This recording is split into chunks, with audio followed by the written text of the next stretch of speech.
La Ventana de Overton. Bueno, aquí en este podcast de Historia y Verdad te estaremos contando algunos temas básicos acerca de esta teoría que ha llenado de ilustración y ha hecho o forjado una especie de variable estadística, regulativa, científica, que ha dado luz a muchas realidades sociopolíticas, multiculturales y geoeconómicas de la actualidad. ¿Por qué? Es porque esta teoría, basada en Joseph Overton o en sus ideales investigativos acerca del margen aceptable en el mundo de la cultura ante postulados políticos, ya sean todo un plan de gobierno o todo una metodología de proyección, consiste en que los políticos o toda entidad gubernamental implacable y con un efectivo orden de liderazgo en una nación tienen el poder estratégico, ¿sí?, de adaptarse a las opiniones públicas para obtener de esto una respuesta o un feedback, es decir, para obtener de ellos lo que ellos más desean en todo el margen político, sociopolíticamente hablando, que son los votos o ser reelegido. Cuando hablamos de opinión pública, esta palabra se remonta desde el siglo XVII y XVIII, en donde la opinión pública por muchos nobles o por el clero, o en este caso por muchos burocráticos o burgueses, era un tema completamente marginado. La opinión pública en ese contexto de siglos de antaño significaba opiniones de pueblos iletrados, analfabetas, no estudiados y por ende que no valía la pena, que no tenía sustento, que no tenía un postulado científico de erudición o de intelecto. Por ende, la opinión pública era marginada, como lo dijimos anteriormente, y acusada de no tener validez. Luego, este concepto o este significado etimológico fue mutando a raíz de experiencias, contextos históricos y avances sociales,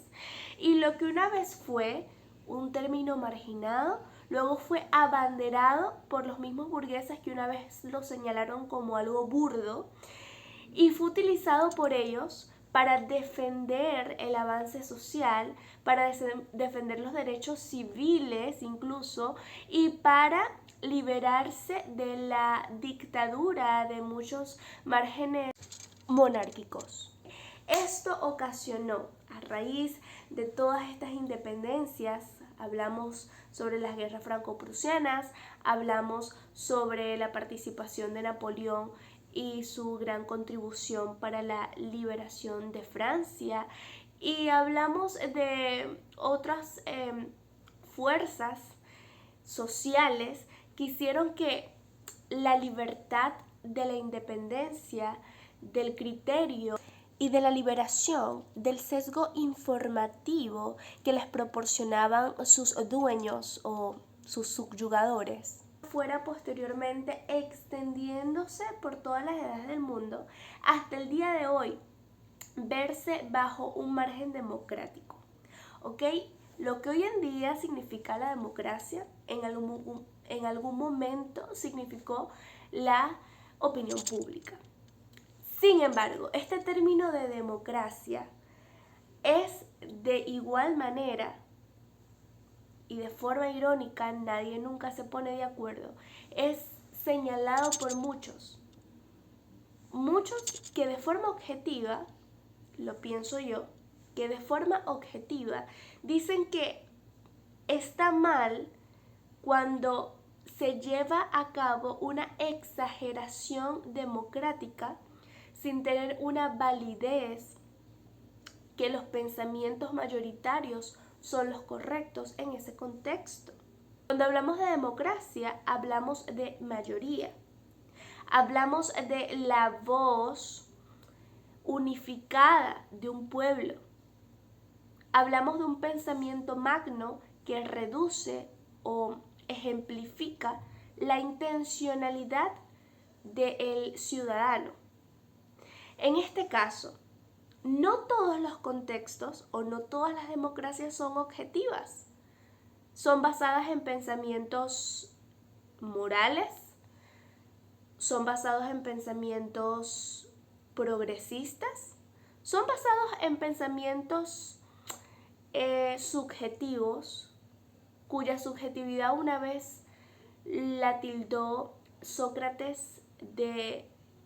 ser mejor amigo de la ignorancia, de la doxa, que es una ignorancia o un desconocimiento de la verdad. Y esta es la realidad que hoy en día enfrentan muchas sociedades, por no decir que todas las naciones polares del siglo XXI, en su mayoría. Y es que la llegada de la televisión y de muchos otros mecanismos tecnológicos de expresión a tiempo real y sin límites de fronterizos ha hecho que una misma horma cultural enmarque distintas sociedades y distintas mentes hacia un mismo propósito. Y esto, en gran escala, lo explica la teoría de Overton. Esta ventana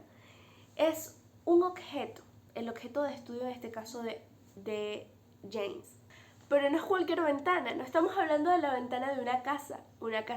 casa con fundamentos, con estructura, con materiales de concreto que permiten que ésta no fluctúe ante el viento o ante cualquier situación. No, estamos hablando de una ventana que no pertenece a un cuerpo estructural, que no pertenece a un fundamento. Estamos hablando de una ventana propia de un tren que va a millones de kilómetros, moviéndose sin parar, mirando millones de vistas, de paisajes, de países, de climas. Una ventana que la mayoría de las veces va volando mucho más rápido que un ave, dejando atrás ideas que en algún momento fueron tan pronto recibidas por aquellos que observan la ventana. La ventana de Overton son todos aquellos ideales sociales que empiezan a pernotar en la mente y en la conciencia, pero sobre todo en el sentimiento y en el deseo propio. Básicamente son todos aquellos intereses que rigen las decisiones, los hábitos y la cultura. Ahora bien, en este sentido, Overton plantea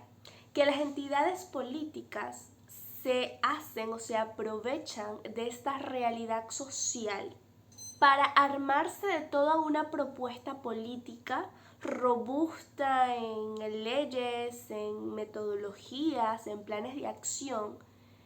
que maquillan los deseos de la sociedad para que estos, muertos de ganas, para que alguien les cumpla sus deseos, van y llevan a cabo la elección o el voto a favor. En este sentido, se debe observar que estos agentes políticos lo que están haciendo no es contribuir, fomentar un cambio, enriquecer, forjar, embellecer a una sociedad, sino más bien adaptándose a las cosmovisiones de esta. Sin embargo, yo debo y necesito hacer una salvedad, porque desde otro punto de vista, aunque esta teoría lo que hace es enfocar a que el consumidor de esta tesis entienda de que el político no contribuye, básicamente no busca armar un plan para cambiar la mente, sino más bien se adapta a la mente de la sociedad para cumplirle sus deseos a cambio de un voto. Es importante tomar en cuenta que todo el mecanismo de manipulación informativa y de los medios de opinión pública son un eslabón, van unidos, no hay uno que esté separado del otro porque al final todos hacen un compendio perfecto para la manipulación colectiva. Y es que al mismo tiempo, de una forma muy estratégica e inteligente, los políticos lo que hacen no es obligar o ponerles un arma en la cabeza al ciudadano para que ellos vayan a la dirección que él quiere, sino que de forma sutil, cuando pues quiere llevar a la ignorancia a una nación o quiere que ellos piensen en un objeto o en un medio social, lo que hace es empezar a introducir en las conciencias este llamado sesgo informativo, que lo que quiere es crear un adoctrinamiento o una mentalidad en común. Y este adoctrinamiento forjarán una ideología nueva, obtendrán una vista o una panorámica antes no vista y hará que todo este acúmulo maleable avance hacia otra perspectiva que no salió de la nada, sino gracias a medios de comunicación y gracias a muchas estrategias sutiles de publicidad, ya sea por mecanismos electrónicos, por medio de discursos, por medio de panfletos, vallas, por medio de las redes sociales, etc. Y que esta ventana se mueva y jamás quede estática. Aunque hay muchos que buscan, cuando están cómodos en sus mandatos y en sus ideologías, que esta ventana quede estática. Sin embargo, el obligar a que esta quede estática es llevar al fracaso toda carrera política, porque la idea no es perder, aunque les cueste sus convicciones, sino es ganar, aunque tengan que negar lo que les dice su conciencia para seguir los pasos y la mentalidad de la sociedad. Las conclusiones básicas para poder tener una certeza del funcionamiento de esta teoría es que las normativas que regulan el orden, la moral, el juicio, son cada vez más subjetivas, le dan cada vez más paso a el dramatismo, subjetivismo, al sentimentalismo, haciendo por ende, como el corazón y las emociones del hombre son por naturaleza desordenadas y fútiles, no haya una estabilidad doctrinal, social, cultural e incluso intelectual. ¿Por qué? Precisamente porque los que rigen el movimiento de esta ventana son seres humanos que no tienen convicciones, que van rodando según sea su estado de ánimo, que van cambiando de mente cuando la mente no es lo suficientemente fuerte para estar cimentada, sino que es maleable y dirigida por agentes más poderosos que buscan que estos estén cada vez más vulnerables ante situaciones en cambio. Hoy, la inclusión del matrimonio homosexual o LGTBI, como la adopción de estos a forjar una familia como que si fuese algo natural en su biología, o lo implacable que ha sido el trabajo online por encima incluso del trabajo empresarial, son realidades y son pinturas sociales que jamás se iban a pensar décadas atrás, ni siquiera siglos, décadas atrás. En 2020, por ejemplo,